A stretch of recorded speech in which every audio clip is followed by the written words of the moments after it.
আসসালামু আলাইকুম। বাচ্চাদেরকে খুশি করতে হলে বা বাচ্চাদের মন জোগাতে হলে মাঝে মাঝে ঘরটাকে রেস্টুরেন্ট বানিয়ে ফেলতে হয়। আজকেও আমাকে তাই করতে হয়েছিল।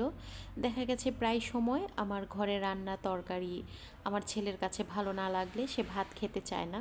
তো বলল ও বাহির থেকে কিছু নিয়ে এসে খাবে। তো আমি বললাম রেস্টুরেন্টে অর্ডার করতে হবে না, আমি ঘরেই কিছু তৈরি করে দিচ্ছি, এতে করে ঘরটাকে রেস্টুরেন্ট মনে হবে।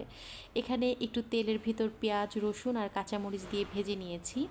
পেঁয়াজটা একটু সফট হওয়ার পর এখানে আমি একটা ডিম দিয়ে দিলাম, তার সাথে একটু লবণ দিয়েছি। তো ডিমটাকে আমি একটু স্ক্রাম্বল করে নিচ্ছি। আমার দুই ছেলের ভিতরে আমার ছোট ছেলেটা যে, ওকে আমি যেটাই দিব না কেন সে খাবে, তবে বড় ছেলেটা এত বেশি গড়িমসি করে, মাছ রান্না করলে একদমই খেতে চায় না। আর প্রত্যেক দিন তো মুরগি রান্না করা যায় না, তো প্রায় সময় দেখা গেছে ওকে ডিম দিয়ে ভাত দিতে হয় আর কি, কারণ ও মাছ খেতে চায় না, সবজি খেতে চায় না। আর এখানে হচ্ছে ডিমটা ভেজে নেওয়ার পর আমি দুইটা সসেস ছোট করে কেটে দিয়ে সেটাও ভেজে নিলাম। তো এখানে হচ্ছে কিছু সবজি অ্যাড করলে বেশি ভালো হতো, তবে আজকে আমার ফ্রিজে এই পাতাকপি ছিল, অন্য আর কিছুই ছিল না, তো সেটাই অ্যাড করে দিলাম। তো এটা রান্না করছিলাম আর যখন ভিডিওটা এডিটিং করছিলাম এটার কালারটা দেখে এত ভালো লাগছিল আমার, মানে খুব কালারফুল লাগছিল। আপনাদের কাছে কেমন লাগছে ঠিক জানি না।